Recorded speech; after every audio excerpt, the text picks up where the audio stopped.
नमस्कार, बहुत स्वागत आप सभी का। आप देख रहे हैं आपका प्रोग्राम कॉफी पर कुरुक्षेत्र। मैं हूं सौरभ शर्मा, आपके साथ बातें करते हैं खुल्लम खुल्ला, वो बताते हैं जो आपको कोई और नहीं बताता। और आप क्या जानना चाहते हैं इस वक्त? मैं कह रहा हूं पूरा देश क्या जानना चाहता है इस वक्त कि कल 5 अगस्त है, मोदी जी कुछ बड़ा करने वाले हैं क्या?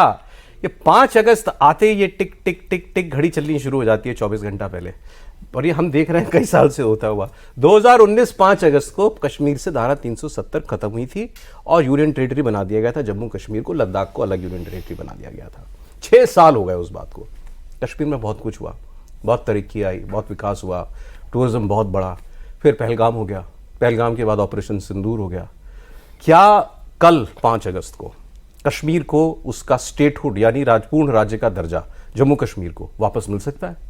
यह सबसे बड़ी स्पेक्यूलेशन है जो इस वक्त चल रही है तमाम सोशल मीडिया पर कि 5 अगस्त को कल क्या कुछ बड़ा होने वाला है और कश्मीर को लेकर क्या कुछ बड़ा होने वाला है, या अदरवाइज सरकार कुछ बड़ा प्लान कर रही है, कोई बड़ा बिल लेके आने वाली है। इसको लेकर चर्चाएं क्यों हो रही हैं, क्या घटनाक्रम रहा है, कौन किससे मिल रहा है, अभी आज दिन भर क्या हुआ, कल सुबह क्या होगा, कुछ अंदाजा हमारे पास है जो हम आपको देंगे। हमारे साथ इस आज कॉफी पर कुरुक्षेत्र में 3 हमारे मेहमान। आरती टीकू सिंह जी, बहुत स्वागत। आरती जी सीनियर जर्नलिस्ट हैं। राजा मुनीब साहब को भी आप सुनते हो, बहुत वरिष्ठ पत्रकार हैं, स्वागत है राजा आपका। और हमारे पॉलिटिकल एडिटर देवेंद्र पराशर हमारे साथ हैं, जिनको मैं कहता हूं ये मिथ बस्टर हैं, जो ये दुनिया भर की अफवाहें जो हैं यहाँ आके खत्म हो जाती हैं। इसलिए मैं इनके पास बाद में जाऊंगा, पहले अफवाहें तो सुन ले क्या है। तो अफवाह ये है, एक तो आरती जी का एक ट्वीट हो गया आज वायरल। हम सुबह से इनको ढूंढ रहे थे तो अब इनका फोन नहीं लग रहा था, तो इन्हें बड़ी मुश्किल से ये मिली। फिर हम इनको ढूंढ रहे थे, राज साहब को, दोनों को फोन नहीं मिल रहे थे, पता नहीं कहाँ लगे थे। खबरें ये हैं कि कल 5 अगस्त को कुछ बड़ा होगा। चर्चाओं में क्या क्या है? चर्चाओं में है जम्मू कश्मीर को उसका पूर्ण राज्य का दर्जा वापस मिल सकता है क्या? ये विधेयक के जरिए ही हो सकता है, पार्लियामेंट एक्ट ऑफ पार्लियामेंट से हो सकता है। समान नागरिक संहिता यूसीसी को लेकर के क्या कोई बिल सरकार लेकर आने वाली है? ये भी चर्चाओं में चल रहा है, क्योंकि लोगों ने कहा भाई राम मंदिर और 370 जो बड़े काम थे आरएसएस बीजेपी के तो पूरे हो गए, एक यूसीसी बचा हुआ है। क्या यूसीसी पर आगे बढ़ी? और यूसीसी पर तो प्रधानमंत्री ने कह चुके हैं कि ये उनके एजेंडे में है। उपराष्ट्रपति चुनाव को लेकर के चूंकि अब तारीखें आ गई हैं तो उसको लेकर के ये बातचीत चल रही है। शुरू ये हुआ कल जब दिन में प्राइम मिनिस्टर मोदी राष्ट्रपति द्रौपदी मुर्मू से मिले और फिर शाम को गृह मंत्री अमित शाह उनसे जाकर के मिले। कल सुबह 9:30 बजे एनडीए पार्लियामेंट्री मीटिंग होगी पार्लियामेंट में। सारे एनडीए के सहयोगी सुबह 9:30 बजे मिलेंगे। तो इससे ये अफवाहें थोड़ी सी और मजबूत हो रही हैं कि कल कुछ बड़ी घटनाओं का दिन है। आज बताया गया कि जयशंकर साहब ने शायद प्राइम मिनिस्टर मोदी से बात की, देवेंद्र बताएंगे ऐसा हुआ कि नहीं हुआ, ये सब चल रहा है। राजनाथ सिंह जो डिफेंस मिनिस्टर हैं वो जेपी नड्डा जी से, पीयूष गोयल जी से, किरण रिजिजू से मिले हैं। तो ये सारा घटनाक्रम पहले तो बताइए कि कुछ हलचल आपने नोटिस की क्या देवेंद्र सरकार में? हाँ, वो एक्टिविटी तो नजर आ ही रही है सौरभ, उसमें कोई दो राय नहीं है। और जो पता चल रहा है, क्योंकि कई बार इसमें चीज़ें पता ही नहीं चलती ना इन लोगों के काम करने के तरीके में, जो पता चल रहा है वो ये पता चल रहा है कि वाइस प्रेसिडेंट इलेक्शन को लेकर एक्टिविटी बहुत ज़्यादा बढ़ी हुई है। उसमें बाकायदा जैसे जो जिन बैठकों के बारे में आपने बताया, इसके अलावा किरण रिजिजू, बीजेपी संगठन महामंत्री, और बीजेपी संगठन से मतलब पार्टी के महामंत्री सुनील बंसल, विनोद तावड़े, ये 3 मिलकर बाकी दलों से कोऑर्डिनेट करेंगे। तो ये सारी चीज़ें, क्योंकि अब तो वोटर लिस्ट फाइनल हो चुका है इलेक्शन कमीशन के द्वारा, चुनाव की तारीखों का ऐलान हो गया है, तो कैंडिडेट तो जहाँ तय होगा वहाँ होगा, लेकिन बाकी जो सिस्टम है कैसे आपको वोटिंग करानी है, क्या कराना है, कितना रीच आउट करना है, क्योंकि ये गोपनीय मतदान होता है इसमें। तो पिछली बार आपने देखा होगा कि लगभग 74% के आसपास धनखड़ जी को वोट आया था, जो कि इंडिया के स्ट्रेंथ से बहुत ज़्यादा था। तो वो एक मैसेजिंग भी रहता है कि हमने सेंधमारी कर दी अपोजिशन में, तो वो उसकी कोशिश एक बार फिर से शुरू हो रही थी। ये सारी चीज़ें तो वो है जो कि पता चलती है या हाँ, और वो पता चलने देते हैं। बाकी अगर कुछ हो रहा हो तो ईश्वर जाने। ईश्वर जाने? ईश्वर नहीं, देवेंद्र पराशर जाने। इन्होंने भी एक तो रखा है स्कोप, प्रोग्राम भी तो बनाना है। अभी आएंगे। अब आरती जी की ट्वीट की मैं बात कर रहा था। देखिए आपने ये लिखा कि strong rumours are circulating in Jammu Kashmir that centre may grant statehood to the union territory on 6th anniversary of abrogation of article 370। कल 6 साल पूरे हो जाएंगे 370 हटे हुए। वाकई ये जम्मू कश्मीर में क्या रूमर्स हैं कि हमें स्टेटहुड जो है वापस मिल सकता है? बिल्कुल सौरभ, अगर आप सोशल मीडिया को ही ले और कल से अगर आप देखें कि क्या लिख रहे हैं लोग, खासकर जम्मू के काफ़ी सारे लोगों ने जो बड़े वेरीफाइड अकाउंट से, कोई अनोनिमस की मैं बात नहीं करी, कि 5 अगस्त 2025 कल जम्मू को स्टेटहुड मिलेगा। बड़े सारे अकाउंट्स, जम्मू को, हाँ जम्मू को अलग राज्य बनाएंगे, जम्मू को अलग राज्य बनाएंगे। और एक लंबे अरसे से अगर आप देखें, ओमर अब्दुल्ला लगातार स्टेटहुड की मांग कर रहे हैं। इनफैक्ट हाल ही में मैंने एक कॉन्फ्रेंस भी अटेंड किया जहां फारूक अब्दुल्ला और कई सारे पॉलिटिशियंस आए थे जिन्होंने स्टेटहुड की मांग रखी। कांग्रेस के और पूरे यूपीए के कुछ और ऑपोजिशन के एमपीज भी वहां थे और उन्होंने ओपनली दिल्ली में यहाँ कॉन्स्टिट्यूशन क्लब में एक कॉन्फ्रेंस हुई, ये बात रखी। ये पिछले हफ्ते की बात है। तो ये रूमर मिल्स पिछले कई महीनों से चल रही थी कि जम्मू कश्मीर को स्टेटहुड मिलेगा, लेकिन हाल में जो रीसेंट जो नया रूमर है कि जम्मू को अलग स्टेटहुड मिलेगा, कश्मीर को अलग स्टेटहुड मिलेगा, और लद्दाख तो यूनियन टेरिटरी है ही, उसको तो छोड़ दीजिए, अब वो किसी गिनती में नहीं है। लेकिन वहां की भी ये बात, वहां के लोगों की भी मांग है कि हम यूनियन टेरिटरी नहीं रहना चाहते, हमें भी स्टेटहुड दीजिए। तो कई सारी ये बातें चल रही, लेकिन खासकर मुझे लगा कि पिछले 24 घंटे में इतने सारे व्हाट्सएप ग्रुप्स में ये बात हो रही है। जम्मू लॉबी ऊपर आ गई, जम्मू लॉबी को ये कि उनको भी स्टेट चाहिए, कश्मीर को तो चाहिए ही थी। तो ये रूमर नंबर 1 कि क्या स्टेटहुड मिलेगा जम्मू कश्मीर को। रूमर नंबर 2, क्या जम्मू को अलग से स्टेटहुड मिलेगा, कश्मीर को अलग से मिलेगा। यही बात आप कह रही है ना। अभी इसके प्लस माइनस में हम बाद में जाएंगे, पहले आप क्या सुन रहे हैं चैटर राजा? जी, जो चैटर है वो तो यही चैटर है, बट ये चैटर सोशल मीडिया का चैटर है, ठीक है। और we know how social media का जो एक इकोसिस्टम है, एक इको चेम्बर है, जब वो स्टार्ट करते हैं र्यूमर विल, तो ये बहुत तेज र्यूमर लगता है। बट ग्राउंड पे कोई एक्टिविटी वैसी है नहीं। When you are looking at the ground there is nothing like that, ठीक है। मुझे नहीं लगता जम्मू को कोई स्टेटहुड मिलने वाला है, मुझे नहीं लगता कश्मीर को कोई स्टेटहुड मिलने वाला है। मुझे लगता है कल जम्मू कश्मीर की कहीं पे कोई बात नहीं होने वाली। It's just a rumour, nothing more nothing less. And Kashmir, you know, हमेशा से जम्मू कश्मीर में जो र्यूमर मिल्स हैं, they have always been like this. और ये जो जम्मू का बड़ी तेजी से फैलती, बहुत तेजी से फैलती, बहुत ज्यादा फैलती। वो कल्चर का एक हिस्सा है। र्यूमर मतलब कि कश्मीर कल्चर का बहुत ही इंट्रिंसिक पार्ट है, क्योंकि एंटरटेनमेंट जब नहीं था तो तब र्यूमर था। नहीं, लेकिन कोई एंटिसिपेशन है ग्राउंड पर या कोई फ्रस्ट्रेशन है कि स्टेटहुड मिलना ही चाहिए? देखें, जहाँ तक जम्मू में लार्जली हम लोगों की बात करें, मुझे वैसी फ्रस्ट्रेशन लोगों में नहीं दिखती कि उनको सुबह ही स्टेटहुड चाहिए, ठीक है। There is a lobby which is working for it. But अगर आप आम आदमी से जम्मू में बात करते हो, they are not really bothered about separate statehood of the, you know, for Jammu. यही चीज़ अगर आप वैली में देखते हो, वैली में पॉलिटिकल स्लोगन तो है स्टेटहुड चाहिए, स्टेटहुड चाहिए, बट आप नहीं देखते कि प्रेशर है उमर अब्दुल्ला की गवर्नमेंट पे, उसके वोटर्स का, कि कब तक हमको मिलेगा। कोई डिलीवरी मांग रहा है, कोई टाइम मांग रहा है, ऐसी कोई इंडिकेशन ग्राउंड पे है नहीं। मैं बताना भाई, बाय द वे आप जानते होंगे दोनों कश्मीरी हैं जो मेरे सामने बैठे हैं। तो यू नो, जब ग्राउंड पे वैसी कोई ऐसा प्रेशर नहीं है, ऐसी एक्टिविटी नहीं है, फिर why should the centre be under such a pressure कि कल हमको देना, और why should it only happen on 5th अगस्त? ये तो मैं भी मानता हूँ कि भाई सरकार ने कोई कसम थोड़ी खाई है कि 5 अगस्त को करने बड़े काम। हाँ। और 5 अगस्त 2019 को 370 गया था, 5 अगस्त 2020 को भूमि पूजन हुआ था राम मंदिर का। तो इस वहां से ये शुरू हुआ सिलसिला कि 5 अगस्त को कुछ बड़ा होता है। लेकिन उसके बाद 4-5 अगस्त और बीच गए ना, उनमें तो कुछ नहीं हुआ।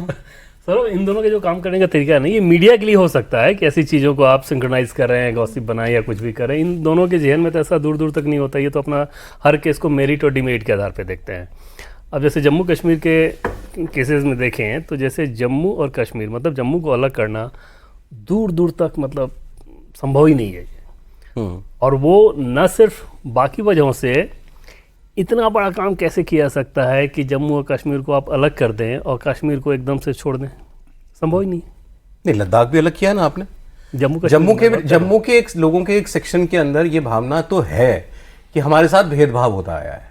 ये जो सरकार चलती है, ये कश्मीरी मुसलमानों की सरकार चलती है। मैं बहुत ब्लंटली बोल रहा हूँ, कश्मीरी मुसलमान रूल करते हैं और हमारे साथ भेदभाव होता है, इसलिए हमको अलग राज्य का दर्जा दें। ये भावना पहले ज्यादा थी। जैसे अभी आप देखेंगे पिछले 5 सालों में जम्मू का जो पॉपुलेशन है और उनको जो फाइनेंशियल सपोर्ट मिलता था पहले 2019 से पहले, जो उनकी आबादी थी उसका लगभग 20 से 30% कम मिलता था जो फाइनेंशियल असिस्टेंट को होना चाहिए आबादी के अनुपात से, मतलब डेवलपमेंट वर्क या बाकी चीज़ों में। अभी जो स्थिति है उसमें जम्मू की जो आबादी है उस आबादी से 6% ज़्यादा मिलता है। लेकिन अभी तो एलजी रूल कर रहे हैं ना वहां पे। लेकिन अभी देख, इस सरकार का तो कमिटमेंट है ना जम्मू कश्मीर के जम्मू लोगों को कश्मीर भी के लिए है, है, जम्मू के लिए नहीं है। और सुप्रीम कोर्ट को, नहीं मैं वही कह रहा हूं, इस सरकार का ये कमिटमेंट है कि जम्मू कश्मीर को उसका पूर्ण राज्य का दर्जा मिलेगा। बिल्कुल। तो उसमें ये बात है कि जम्मू की लॉबी की भाई आप जब करोगे ऐसा लेकिन तो कौन सी हमको अलग लॉबी? रखना। सौरभ, सवाल है कि कौन सी लॉबी? जम्मू में जब अभी J&K में इलेक्शंस हुए, कश्मीर में नेशनल कॉन्फ्रेंस को मैंडेट मिला, जम्मू में बीजेपी को मैंडेट मिला।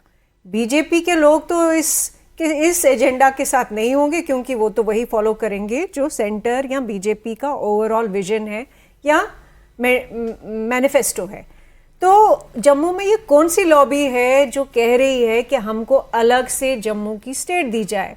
उसमें मुझे लगता है बहुत बड़ा सवाल है, ये कौन सी लॉबी है और इनको कौन सपोर्ट कर रहा है? कहीं ऐसा तो नहीं है, अगर आप देखें जब से प्रेसिडेंट ट्रंप आए हैं तब से बहुत ज़्यादा इंटरनेशनल प्रेशर इंडिया पे है। ऑपरेशन सिंदूर को लेकर भी हम लगातार देख रहे हैं, 28 बार, 29 बार, 30 बार जो भी है प्रेसिडेंट ट्रंप रोज का उन्होंने आप भी गिन रही हैं? रटा हुआ है, मुझे गिनती नहीं मालूम कितनी बार बोला, लेकिन वो बोल रहे हैं लगातार। इंटरनेशनल प्रेशर उस दिन से है जब से ट्रंप ऑफिस में है।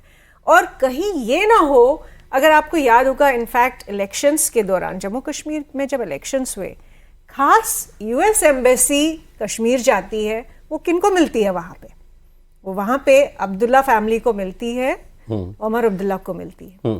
तो कश्मीर में ओवरऑल, जम्मू कश्मीर में इंटरनेशनल प्लेयर्स का हमेशा से एक इंटरफेरेंस रहा है। उन्होंने जम्मू कश्मीर को एक प्रेशर टैक्टिक के रूप में इस्तेमाल किया है।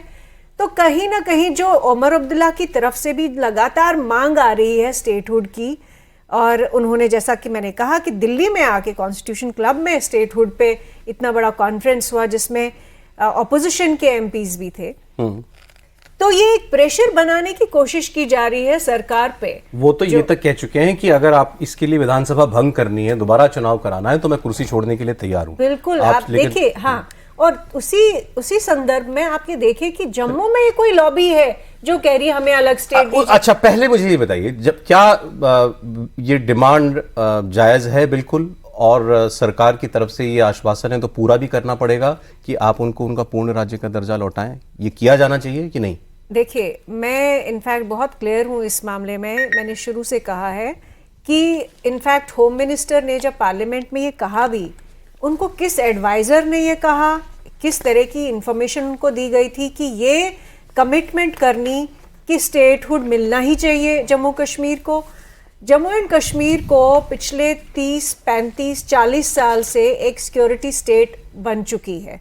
वहाँ पे टेरर का जो इतना बड़ा नेटवर्क और इंफ्रास्ट्रक्चर चलाया, जिसकी वजह से डेमोनाइज कौन हुआ? सबसे ज़्यादा इंडियन स्टेट हुई, इंडियन सोसाइटी हुई। पूरी दुनिया में सिर्फ नेगेटिव प्रेस मिलता था इंडिया को, कश्मीर को भी। और उसके बाद अगर आपने इतनी मेहनत की 2019 5 अगस्त को, जब आपने 370 हटाया, 35 से हटाया, और इतना पूरी कंट्री का सपोर्ट था, मैं ये मानती हूँ कि उस वक्त ऑपोजिशन ने भी एक कोलैबोरेटिव, कोऑपरेटिव एक जेस्चर दिखाया। किसी ने कोई उसमें स्टम्बलिंग ब्लॉक नहीं बने। इतनी मेहनत करने के बाद आपने वो टेरर इंफ्रास्ट्रक्चर को डिसमेंटल करने की कोशिश की, जिसकी वजह से पिछले, आप ही कह रहे थे, पिछले 5 साल में बहुत तरक्की हुई, बहुत डेवलपमेंट हुआ।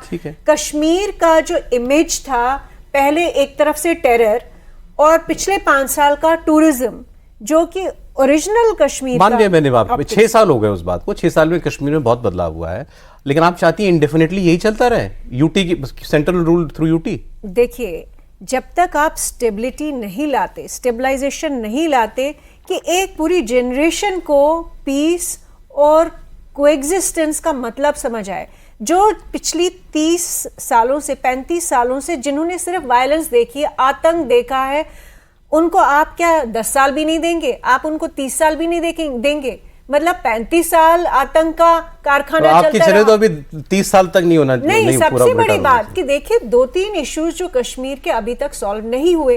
एक ये कि हमने पहलगाम जो इंसिडेंट हुआ, इसका मतलब कहीं ना कहीं उस टेरर इंफ्रास्ट्रक्चर का एक अंश अभी जिंदा है। दूसरा, कश्मीरी हिंदू जो एक वाइटल कंपोनेंट है उस कश्मीरी सोसाइटी का, अभी उसको आप वापस नहीं ले पाए हो क्योंकि आपके कहीं ना कहीं वो सिक्योरिटी रीजंस है या बाकी रीजंस है, वो नहीं कर पा रहे हो। जब आपने कश्मीर को पूरी तरह से नॉर्मलाइज अभी नहीं किया है, स्टेबलाइज नहीं किया है, तो कितनी क्या कंपल्शन है कि आप उसको स्टेटहुड आज देंगे? अच्छा ठीक है, आप क्या मानते हैं? स्टेटहुड वापस आना चाहिए बट अभी नहीं आ सकता, and I completely agree with her, क्योंकि अभी जो स्टेट की जो सिक्योरिटी सिचुएशन है वो उतनी स्टेबल नहीं है कि जहां पर you can trust giving the statehood back and letting those people who were running, जो उस जगह को चला रहे थे उसी जगह को वो दोबारा से जो है वो किसी और तरीके से चलाएं। सो एडमिनिस्ट्रेटिव पावर्स जो हैं आई थिंक सेंटर के पास एज फार एज सिक्योरिटी का जहाँ तक कंसर्न है वो मेरे ख्याल से सेंटर ने बेटर मैनेज किया है, और अभी सेंटर को मैनेज करना पड़ेगा थोड़े टाइम और के लिए, जब तक कि वहाँ पर एब्सोल्युटली जब तक कि वहाँ पर और स्टेबलाइजेशन नहीं आती। देखें पीस जो है ना, पीस बड़ा इंपॉर्टेंट होता है, वैल्यू ऑफ पीस बड़ी इंपॉर्टेंट होती है। Kashmiri by and large unfortunately मैं बोलूँगा has been invested in violence from last 35 years. जब तक आप उसका माइंड इन्वेस्टमेंट ऑफ वायलेंस से इन्वेस्टमेंट ऑफ पीस पर कंप्लीटली शिफ्ट नहीं करते हो, तब तक it's a dangerous precedent Jammu Kashmir को स्टेटहुड देना। सो 2 साल और आप कौन सी, मैं कह रहा हूं कि आप किस वक्त की कल्पना करते हैं कि वो बिल्कुल ठीक टाइम होगा statehood? May be another 3 to 5 years, 3 to 5 because it depends on how, जब वायलेंस बिल्कुल खत्म हो जाए। देखिए स्ट्रीट वायलेंस तो खत्म हो गई वहां से, धरने प्रदर्शन खत्म हो गए। it is not about street पाक स्पॉन्सर्ड टेररिज्म का वाकया ये कभी नहीं होगा। नहीं, तो कोई नहीं कह सकता। बट आपको ये समझना पड़ेगा कि पाकिस्तान की जो पोजीशन है आज की डेट में, पाकिस्तान का एक स्टेक जो है वायलेंस का कश्मीर में, वो अभी भी है। और जो पाकिस्तान की आज की स्टेट है, अगले 3 से 5 साल में पाकिस्तान की स्टेट कंप्लीटली फ्रैगमेंटेड होगी। सो पाकिस्तान का वो जो इन्फ्लुएंस आज या जो उनकी कोशिश आज कश्मीर में जो करने की है, वो कैपेबिलिटी उनके पास नेक्स्ट 3 से 5 साल में नहीं रह जाएगी। जब आप वो कैपेबिलिटी पाकिस्तान की जब खत्म हो जाएगी, तब आप कश्मीरियों को सेफली स्टेटहुड दे सकते हैं। फैज़ फारूक अब्दुल्ला तो ने ये कहा है कि स्टेटहुड लौटने से भी कोई आतंकवाद खत्म नहीं हो जाएगा, इसके लिए तो आपको पाकिस्तान से ही बात करनी पड़ेगी। वो डिपेंड करता है उन्होंने ये बात कहाँ कही है, कश्मीर में कही है, दिल्ली में कही, क्योंकि दिल्ली में वो कुछ और बात करेंगे और कश्मीर में कोई और बात करेंगे। इसमें एक चीज़ देखें सौरभ, ये सिक्योरिटी एस्पेक्ट की जो बात कही जा रही है वो वाकई सही है कि भाई एक पूरा देश इन्वॉल्व है दूसरी तरफ आतंकवाद के प्रयोजन में। और अभी जम्मू कश्मीर में, खासतौर पर कश्मीर में जो टेरर का इकोसिस्टम था वो शांत हुआ है, डर के दबा हुआ है, उसमें एक बड़ा हिस्सा ख़त्म नहीं हुआ है। वो जब जैसे थोड़ा मौका मिलेगा ना और ऐसी फेवरेबल गवर्नमेंट आएगी, जैसे पहलगाम हमले की बात कर लें, ये पहलगाम हमले जम्मू कश्मीर चुनाव से पहले पिछले 5 सालों के शासन को अगर देखें, क्यों नहीं हुआ? ऐसा क्या हुआ कि 6-8 महीने पहले चुनाव होता है और इस तरह की चीज़ें होती हैं। दूसरी चीज़ कि वहाँ पे नेशनल कॉन्फ्रेंस के सांसद रुहेल्ला जैसे सांसद अगर ये कह रहे हैं कि टूरिस्ट यहाँ पे बहुत ज़्यादा आते हैं तो ये कल्चरल इन्वेजन है, तो क्या ये उस तरह की हिंसा को बढ़ावा देने वाला नहीं है? और अगर इस तरह का पॉलिटिकल क्लास हो तो आप कैसे ये खतरा उठा लेंगे? पॉलिटिकल क्लास तो वहाँ वो ही रहेगा। नहीं, तीसरी चीज़ सोच लीजिए, सुन लीजिए कि जम्मू कश्मीर, जैसा इन्होंने बताया कि जम्मू कश्मीर के आम जनता को इससे कोई फर्क नहीं पड़ रहा है कि स्टेटहुड दे रहे हैं या आप नहीं दे रहे हैं, ठीक है। ये पॉलिटिकल क्लास को फर्क पड़ता है कि पूरा पावर मेरे पास है या आधा पावर मेरे पास है। उमर अब्दुल्ला क्योंकि सिविल एडमिनिस्ट्रेशन में परफॉर्म नहीं कर पा रहे हैं, बीच में उनकी यहाँ स्थिति थी कि 1500 फाइलों का पेंडिंग था, तो उससे ध्यान हटाने के लिए इमोशनल इशू। चुनाव तो अभी भी होता है जम्मू कश्मीर में, अभी हुआ पिछले साल सितंबर अक्टूबर में। पूर्ण राज्य का मतलब यह है कि एक पूर्ण राज्य की ताकत किसी भी और राज्य की तरह हमारे वो वहां की चुनी हुई सरकार को मिलेगी। जैसे अभी सिक्योरिटी एडमिनिस्ट्रेशन सब एलजी के पास है, हाँ, वो उनको चला जाएगा। बिल्कुल बिल्कुल। अब इसमें सोचिए कि अगर सिक्योरिटी बाकी सिविल एडमिनिस्ट्रेशन उमर अब्दुल्ला के पास है, तो वहां पर अगर लोगों के बेहतरी के लिए आपको कुछ करना है तो किसने रोका है? आप सुन, तो आप भी सहमत हैं बाकी दोनों मेहमानों से कि ये वक्त ठीक नहीं है अभी पूरी तरह से? 500% सहमत हूँ, 1000% सहमत हूँ कि बिल्कुल ये वक्त नहीं है, और अभी निकट भविष्य में ये होने वाला भी नहीं है। नहीं होने वाला ना, हो ही नहीं सकता भाई। इस तरह के एस्पेक्ट में आप कैसे करोगे? दूसरी जम्मू वाली जो बात कही सौरभ आपने, ज़्यादा ब्लंटली समझिए ये कि कश्मीर में पता नहीं किस तरह की सरकार आ जाए, अलगाववादी माइंडसेट वाली। पूरा कश्मीर बीजेपी जैसे पार्टी, उसकी केंद्र में सरकार हो, जम्मू जैसा रीजन, जम्मू कश्मीर को बैलेंस करता है, ठीक है ना। हिंदू मुस्लिम के हिसाब से भी समझना चाहें तो वैसे भी समझ लीजिए। अगर नहीं, बस आप सही चले बोल रहे हैं। तो हरियाणा को भी जोड़ दिया जाएगा इसमें का बस चले तो। आपके बाद में एक और चीज मैं ऐड करूँ। अच्छा ठीक है, मतलब ये नेशनल इंटरेस्ट को भी सूट नहीं करता कि जम्मू अलग हो। बिल्कुल नहीं सूट करता। और इसमें आप ये भी देखो ना सौरभ, अगर आप जम्मू कश्मीर की बात करते हो, जो स्टेट की जिसकी हम आज बात करते हैं, ये स्टेट बनाई किसने? ये डोगरा किंग ने ही बनाई ना। सो ये कौन सी जम्मू की लॉगी है जो कहती है कि नहीं कश्मीर अलग करो, अपनी हमारी लेगेसी खत्म कर दो? जो हमारे पुरखों ने लेगेसी बनाई है जिस स्टेट की, स्टेट को खत्म कर दो, हमें अपनी पावर चाहिए। So there you know this is the problem. और जम्मू में कितने प्रदर्शन किए इस लॉबी ने सड़क पे बैठ के कि हमको जम्मू प्रदेश अलग चाहिए? So you're saying this is not really an issue? No, it is not ये एन issue इशू, नहीं दिस इज है अ सोशल सौरभ। Media issue, out and out Okay. Social media. लेकिन ठीक ये है। मैं नहीं मानती हूँ कि सिर्फ सोशल मीडिया है, मुझे लगता है इसमें विदेशी ताकतें भी है। इनफैक्ट डिक्सन प्लान यही था। क्या है डिक्सन प्लान? आपने लिखा ट्विटर पे यूनाइटेड डिक्सन नेशंस के रिप्रेजेंटेटिव, मैं 1947 के प्लान, period यूएन के रिप्रेजेंटेटिव। बिल्कुल उस टाइम की बात कर रही हूँ कि उन्होंने यही प्लान दिया था कि जम्मू कश्मीर को रिलीजियस लाइंस पे तोड़ दो और जम्मू को अलग कर दो, जम्मू इंडिया के साथ आएगा, कश्मीर जो है चूंकि वो मुस्लिम मेजॉरिटी है वो पाकिस्तान के साथ जाएगा।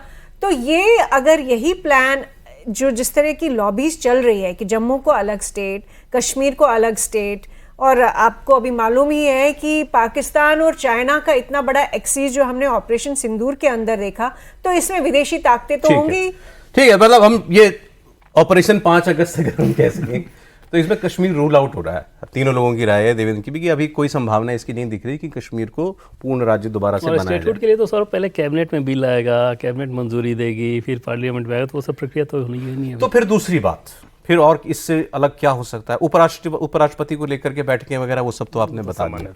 ये कल सुबह एनडीए के लोगों की बैठक सब लोग। हाँ, इस बैठक का क्या है कि जैसे पार्लियामेंट सेशन जब चल रहा होता है तो पहले क्या होता था कि हर ट्यूसडे को बीजेपी सांसदों की पार्लियामेंट्री पार्टी की बैठक होती थी, और 2024 के बाद खासतौर पे अब वो एनडीए सांसदों की होती है और इस सेशन चलने के दरमियान होता है।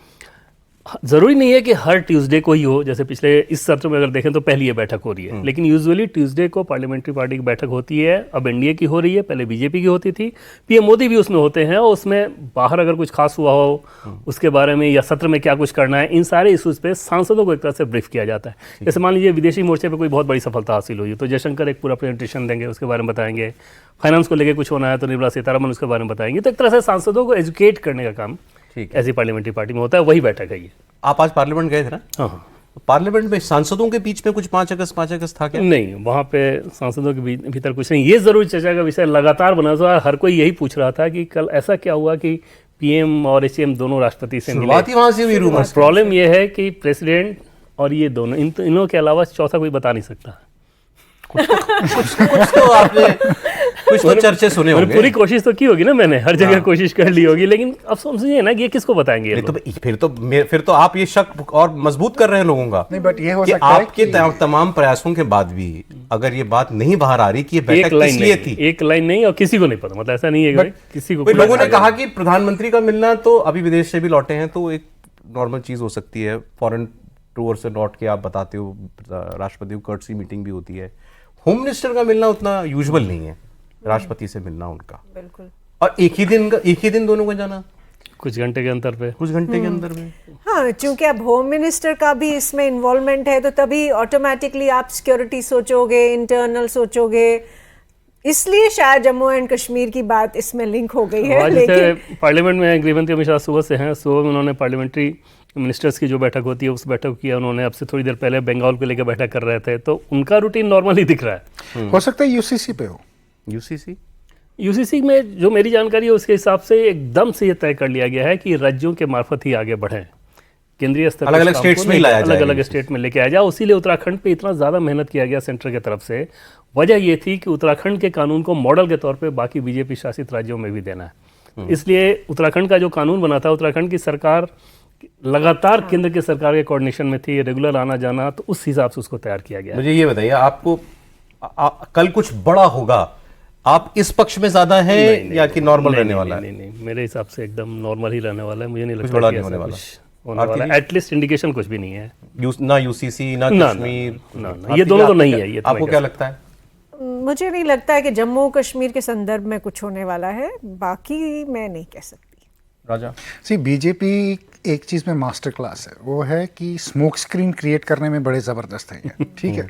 तो कश्मीर को जहाँ तक लेकर है, Jammu Kashmir, I don't think कि वहाँ पर कुछ है, बट हो सकता है कि या तो वाइस प्रेसिडेंट की पोस्ट के लिए, यूसीसी के लिए, या समथिंग कुछ हो सकता है कि कुछ हो, बट आई डोंट थिंक बहुत बड़ा हो। क्या स्मोक स्क्रीन मतलब ये कि भाई दिखे कुछ और हो कहीं कुछ और रहा हो। अब कल जैसे श्रीनगर में एक प्रोग्राम वो बीजेपी का मास्टर स्ट्रोक है। कहीं ऑपरेशन सिंदूर पार्ट 2 तो नहीं होने वाला? आतंकी घटनाओं के जो शिकार रहे हैं कश्मीरी, तो कल उनको नौकरी के लिए फिर से कल लेटर बांटा जा रहा है। तो श्रीनगर में सामान्य प्रोग्राम है, मतलब ऐसा नहीं है कि वो तो कोई वैसी चीज़ है, सामान्य प्रोग्राम है। श्रीनगर में कोई कश्मीर में आप और कुछ तो है नहीं ना, मतलब इस एक मुद्दे के अलावा, स्टेटहुड के अलावा तो और कोई मैटर ऐसा नहीं है कश्मीर का। तो अभी तो कुछ नहीं, अभी तो कुछ है नहीं ऐसा। अभी तो कुछ लेकिन एक चीज बड़ी होने वाली है, और दैट इज कल बहुत बड़ा दिन है।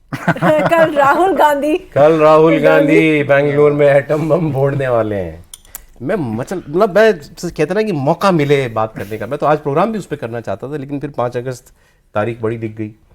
राहुल गांधी ने कहा है कल वो बैंगलोर में जाएंगे। बैंगलोर में वो इलेक्शन कमीशन कैसे बीजेपी का एक अंग बन के काम कर रहा है और इलेक्शन चोरी करता है बीजेपी के लिए और बीजेपी को सत्ता दिलाता है, इस पर वो कल कोई बहुत बड़ा खुलासा करेंगे, ऐसा कहा जा रहा है। अभी तक उन्होंने 2 बार पिछले कुछ दिनों में कहा कि एटम बॉम्ब है मेरे पास, एटम बॉम्ब जो इंफॉर्मेशन मेरे पास है, और मैं 100% प्रूफ के साथ अपनी बात कह रहा हूं कि इस देश में लोकसभा इलेक्शन चोरी हो सकता है और हुआ है। 60-70 सीटों पर इलेक्शन कमीशन ने चोरी की है। नरेंद्र मोदी की 15 सीट भी कम आती तो ये प्रधानमंत्री नहीं बनते, और ये इलेक्शन चोरी करके इनको प्रधानमंत्री बनाया गया है। ये राहुल गांधी कहते हैं, दावा कर रहे हैं, और उनका पूरा कन्विक्शन दिखाई दे रहा है इसमें। पहला सवाल तो ये था, होना भी चाहिए था, पहला सवाल राहुल गांधी से ही पूछा जाए, क्या है आपके पास, बताओ। आप लोगों के मन में ऐसे ही शक नहीं भर सकते कि तुम्हारा चुनाव जो है वो चोरी हुआ चुनाव है। कितना किसी व्यक्ति के अंदर आप सोचिए कैसी भावना पैदा हो सकती है कि मेरे वोट का कोई मतलब ही नहीं है। इसका मतलब बटन में कुछ भी दबाऊं, जाना किसी को ही है। आप अगर ये संशय पैदा कर रहे हैं तो आपको खुलकर अपने आप आना चाहिए सामने। और अब तो इलेक्शन कमीशन मुझे बड़ा इसमें वो दिखाई दे रहा है, प्रोएक्टिव, जैसे कुछ होता है तुरंत इलेक्शन कमीशन की तरफ से जवाब आ जाता है, फैक्ट चेक भी आ जाता है। लेकिन अब वो वक्त आ गया है कि अब ये खुलासा होना चाहिए दोनों तरफ से। राहुल गांधी दुनिया के सामने रखें अपने सबूत, और इलेक्शन कमीशन बताए कि वो झूठ है तो कैसे है, नहीं तो ये nonsense can not go on. Sorry for my word, but this is utter nonsense जो अब देश के अंदर होने लगी है। देवेंद्र, क्या सोच रही है सरकार में, क्या सोच है, पहले तो ये बताइए। बिल्कुल, जैसे सरकार का तो ये है ना कि भाई जवाब तो इलेक्शन कमीशन को देना है। इलेक्शन कमीशन की समस्या ये है कि राहुल गांधी को बार बार बुलाया जाता है, वो जाते नहीं है। वो इलेक्शन कमीशन को लेकर जितने बयान वो देते हैं कमीशन के बाहर देते हैं। ज़्यादा बेहतर हो ना कि इलेक्शन कमीशन के सामने आप जाएँ और जो भी प्रॉब्लम है उसके बारे में बताएं कि हाँ ये समस्या है, फिर उसमें आयोग का जवाब जाने। कल आपने देखा होगा कि कर्नाटक में अचानक से 2023 का एक एप्लीकेशन का जिक्र करते हुए एक लेटर चुनाव आयोग को लिख दिया गया। चुनाव आयोग ने फिर उसमें रिप्लाई किया कि भाई ऐसा हमारे रिकॉर्ड में ऐसा कोई भी लेटर नहीं है जो आपने ये शिकायत की थी। दूसरी बात कि अगर ऐसा कुछ था तो आपको दोबारा आना चाहिए था, एपीलेट अथॉरिटी, तमाम तरह की चीज़ें होती हैं। अचानक से आप जग जाते हो, क्योंकि ऐसा माना गया कि शायद राहुल गांधी ने जो आरोप लगाया है उसको जस्टिफाई करने के लिए उन्होंने इस तरह की चिट्ठी लिखी है कर्नाटक के कांग्रेस नेता ने। और तीसरी चीज़ ये है कि जैसे ईवीएम को लेकर सौरभ कुछ खामी मानिए मिल रही है। जैसे एक टेक्निकल इश्यूज़ तो दुनिया के हर चीज़ में होता है, कुछ ना कुछ समस्या कहीं आती है। अगर वो चुनाव आयोग ये बताता है, पूरी दुनिया के लोगों को बुलाता है, सारे राजनीतिक दलों के लोगों को बुलाता है कि आके बताओ कि कैसे हमारा सिस्टम हैक हो सकता है, तब आप नहीं जाओगे, तब आप हैक नहीं कर पाओगे। अचानक से फिर बाहर आके आप आरोप लगा दोगे। अगर ऐसा सिस्टम है तो बताना ही चाहिए ना कि हाँ भाई ये सिस्टम है, इस तरह की चीज़ें हैं। तो ईवीएम की कोई बात भी नहीं करता, they have moved on from EVM. हाँ, मतलब ये उसी आधार पे सब नया इशू है ना। अब अब है इलेक्टोरल रोल, मतलब हाँ कि वोटर कौन है, वोटर असली है कि फर्जी है। ये अब इशू ये है अपोजिशन का, राहुल गांधी का इशू ये है। राहुल गांधी का ये इशू इसलिए है क्योंकि बिहार में जिस तरह से ईसीआई ने जो बोगस वोटिंग 50 लाख निकाले हैं अभी तक, मुझे लगता है कि राहुल गांधी ईसीआई पे इसलिए प्रेशर बना रहा है क्योंकि ही वाज थिंकिंग कि ये जो बोगस वोटिंग है इसका चंक ऑफ दैट शेयर जो है वो उनकी फेवर में जाएगा। और अब जब ईसीआई ने क्लियर करना शुरू किया है बोगस वोटिंग को, सिस्टम को क्लीन करना शुरू किया है, तो राहुल गांधी जो है अब छटपटा रहे हैं कि अब हम जो है इलेक्शन को कैसे मैनिपुलेट करेंगे अपने लिए। मैनिपुलेट करें, हाँ, because this is manipulation. No, अगर आपके बोगस वोटर्स हैं तो ये इलेक्शन मैनिपुलेशन। पिछले 2 दिन में जैसे जो ड्राफ्ट कॉपी जारी किया गया उसके बाद सौरभ 1 महीने का टाइम दिया गया है ना, 1 अगस्त से 1 सितंबर तक चुनाव आयोग के द्वारा, और उसमें ये कहा गया है कि कोई भी नाम आपको लगता है कि जुड़ गया है या हट गया है तो दोनों ही कंडीशन में आप शिकायत दे सकते हैं। 2 दिन में एक भी शिकायत नहीं आई है, बल्कि तेजस्वी यादव की खुद की शिकायत हो उनकी गई, अपनी शिकायत 2 है। वोटर आई कार्ड की। और दूसरा, इसको कंपेयर कीजिए, जब भी इस सिस्टम को आप करते हैं कंपेयर, और पहले के सिस्टम से कंपेयर कीजिए जब बैलेट पे वोटिंग होती थी। अगर इसमें 1-2%, 3% त्रुटि दिखे ना तो वो तो पूरा का पूरा 100% वही था। हम लोग बहुत छोटे थे तब हम लोगों ने वोटिंग जम्मू कश्मीर में देखा कि किस जम्मू प्रकार कश्मीर से- में टेररिज्म ही रीजन बना बोगस वोटिंग और बैलेट बॉक्सेस का। तो लेकिन नहीं वो problem लेकिन मुझे बट लगता मगर है वो मैं बार बार एक ही बात, एक शब्द इस्तेमाल करता हूँ, कन्विक्शन। राहुल गांधी अगर वो इसको विद प्राइड भी कहते हैं कि मैं जो चीज ठान लेता हूं मैं करता हूं, इतना मुझे दिखता है कि आदमी जिसमें बिलीव करने लगता है ना, फिर वो कोई लॉजिक उसके खिलाफ सुनने के लिए तैयार ही नहीं है वो व्यक्ति। नाउ ही इज कन्विंस्ड कि देश के अंदर इलेक्शन चोरी हो रही है। That is why Congress is where it is, because Rahul Gandhi cannot convince people except himself. वो सिर्फ अपने आप को कन्विंस करता है, लोगों को कभी कन्विंस नहीं कर पाता, इसीलिए कांग्रेस हार रही है, इसीलिए लोगों को राहुल गांधी पे ट्रस्ट नहीं है। अब वो क्या कह रहे हैं, ये शक तो मुझे 2014 से था, सुनिएगा, शक तो मुझे 2014 से था कि बीजेपी इतनी बड़ी बड़ी जीत कैसे हासिल करती है, लेकिन इस बार महाराष्ट्र का इलेक्शन, मध्य प्रदेश का इलेक्शन, इससे हमारा शक पक्का हुआ। और फिर हमने कर्नाटक में, क्योंकि हमने वहां पर जांच पूरी की अपनी, और वो कह रहे हैं कि हमने एक एक वोटर को मिलान किया है कि ये वैलिड वोटर है या नहीं है। कर्नाटक में जीत कांग्रेस पार्टी की हुई, हिमाचल प्रदेश लोकसभा की बात कर रहे हैं वो। नहीं, मतलब इसी वोटिंग सिस्टम से ना, कर्नाटक में कांग्रेस की जीत हुई है, हिमाचल प्रदेश में कांग्रेस पार्टी की जीत हुई है, तेलंगाना में कांग्रेस पार्टी की जीत हुई है। उन सारी जगहों में आपको वो सिस्टम सही लगता है, वो वोटर लिस्ट, वो सारी चीज़ें सही लगती है। जैसे आप हारोगे फिर उसका आपको खराब लगने लगता है। उनका अपना चुनाव जीतते हैं, अमेठी में उनके कट्टर प्रतिद्वंदी स्मृति ईरानी हार जाती हैं, वो सिस्टम उनको ठीक लगेगा, उसी सिस्टम से आया। तो ये तर्क अभी तक, हालांकि 5 अगस्त को क्या बताएंगे उसका इंतजार रहेगा कि क्या वाकई वो कोई सीरियस चीज़ है, और अगर कोई सीरियस चीज़ है तो बताना ही चाहिए कि हाँ भाई ये सीरियस बिल्कुल बताना चाहिए। मुझे लगता है कि राहुल गांधी का सबसे बड़ा प्रॉब्लम ये है कि वो अपने कोई भी इशू जो उठाते हैं वो उसके बारे में एक्चुअली सीरियस नहीं है। क्योंकि जो भी व्यक्ति, अगर आप पॉलिटिक्स में इतने बड़े दावे करते हैं कि ईवीएम हैक हो गए या प्रधानमंत्री जो है 15-20 सीटों की नहीं होते तो वो प्रधानमंत्री नहीं होते, ये सब चोरी की सीट्स है, ये कन्विक्शन है नहीं राहुल गांधी में। क्योंकि अगर आपके पास कन्विक्शन है तो आपके पास सबूत भी होंगे, और अगर सबूत है तो आप कोर्ट जाओगे। अभी इतना एक ये साल बात भी सही है, कोर्ट जाओ यार। आप क्यों नहीं गए? इलेक्शन चोरी हो गया देश का, आप कोर्ट नहीं गए? आप 1 साल तक बैठे रहे, आपने 1 साल भी आपको ख्याल नहीं आया कि हमको जाना चाहिए, आपने कोई ऐसा इनिशिएटिव एफर्ट लगाया नहीं। इसलिए मैं नहीं मानती हूँ कि वो जो इश्यूज वो उठाते हैं, बिल्कुल इनफैक्ट कई सारी जो यूथ पॉपुलेशन है जो उनको सुनती है और बहुत सीरियसली सुनती है, हमें ये इसमें डिनायल नहीं है कोई भी। नहीं बिल्कुल, उनका एक सेक्शन ऑफ फॉलोवर है, एक सेक्शन है, यंग लड़के लड़कियां उनको सुनते पसंद करते, लेकिन वो अपने किसी भी स्टेटमेंट को लॉजिकल कंक्लूजन तक नहीं लेते, क्योंकि वो रेटरिक के मास्टर बन हम चुके हैं। वेट कर रहे हैं ना कि वो आप लॉजिक आप दो, सबूत दो, डेटा दिखाओ। वो लॉजिकल कंक्लूजन तक नहीं ले पा रहे हैं, क्योंकि उनके पास या तो वो खुद सीरियस नहीं है या तो उनके पास सबूत नहीं। अगर सबूत होते तो मुझे लगता है कि कांग्रेस पार्टी के पास सबसे बड़ा आप जरा सा थोड़ा सा इमेजिन करो, राहुल गांधी क्या कह रहे हैं। राहुल गांधी, उनको तो लग रहा है कि ये इलेक्शन मैं जीता था, प्लीज अंडरस्टैंड, उनको लग रहा है इलेक्शन मैं जीता था, प्रधानमंत्री मुझे बनना था। एक कॉन्स्टिट्यूंसी के बेस नहीं, उन्होंने क्या कहा, 15 सीट भी कम आती तो मोदी तो प्रधानमंत्री नहीं बनते। उन्होंने क्या 15 कौन बनता? 15 कॉन्स्टिट्यूंसीज में ये किया कि सिर्फ एक कॉन्स्टिट्यूंसी के बेस पे उन्होंने अज्यूम कर लिया कि 60-70 ऐसा जो कांग्रेस लोगों के बीच में 60-70 सीटों पे ये इमेजिन कर रहे हैं कि यूपीए कोएलिशन में वो प्रधानमंत्री बने होते और उनका एक अपॉर्चुनिटी जो है वो उनसे, उनको 99 सीट आई तो वो इतने खुश थे। तो इसीलिए सौरभ सवाल तो यही है कि अभी तक कोर्ट क्यों नहीं गए, अभी तक उन्होंने क्यों नहीं इसको सीरियसली लिया है। इतना बड़ा इशू उठा रहे हैं, एटॉम बॉम्ब बोल रहे हैं, लेकिन अभी तक आप चुप थे। एक बार भूकंप भी ला रहे थे ना, एक बार कभी महाराष्ट्र विधानसभा चुनाव में जितनी बड़े हुए मतदाता वाली सीट इन्होंने बताई थी, शिकायत की थी कि इसमें इतनी सीटों पे बड़े थे, उनमें से मैक्सिमम कांग्रेस और इनका गठबंधन जीता था। तो आप ये कह रहे हो कि मतदाता बढ़ गए इसलिए बीजेपी जीत गई, उन्हीं सीटों पे कांग्रेस और गठबंधन जीता हुआ है। नहीं, वो ये कह रहे हैं कि लोकसभा हम जीते, लोकसभा और विधानसभा के बीच में आपने 1 करोड़ आदमी ऐड कर दिया, और उसके बाद आप विधानसभा जीत गए। नहीं, महाराष्ट्र विधानसभा की उन सीटों की बात मैं कर रहा हूँ। जहाँ पर- महाराष्ट्र विधानसभा में जिन जिन बढ़ी हुई सीटों पे उन्होंने शिकायत की कि इसमें मतदाता बढ़े, उनमें से अधिकांश पे कांग्रेस ही कांग्रेस और जीती। गठबंधन जीती है। ये बात किसी ने बताई राहुल गांधी को? नहीं, उन्होंने अरे देवेंद्र फडणवीस ने तो डाटा देख के सब बताया। उनको बतानी चाहिए ना किसी को जाके।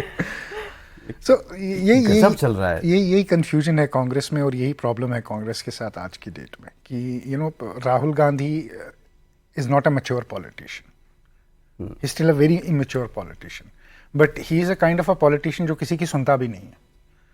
वो खुद को कन्विंस करता रहता है और उसको लगता है अगर मैं कन्विंस्ड हूँ सारी दुनिया कन्विंस्ड है। प्रॉब्लम ये है कि आज की डेट में राहुल गांधी से पूरा देश कन्विंस्ड ही नहीं है, सिर्फ राहुल गांधी अपने आप से कन्विंस्ड है, and that is the problem, that is where Congress is going down. But again I say कि वो अब जो कह रहे हैं ये बड़ा डेंजरस है, 2 महीने के लिए, ये 3 बहुत महीने डेंजरस है। आपने सही कहा कि जब हमको लोकतंत्र के बारे में जो है इतना बड़ा शक हमारे दिमाग में पैदा किया जाएगा तो पूरे देश का मतलब क्या बनता है किसी के भी दिमाग में। और ये किसी को कह के यूं ही चले जाने की आजादी नहीं दी जा सकती।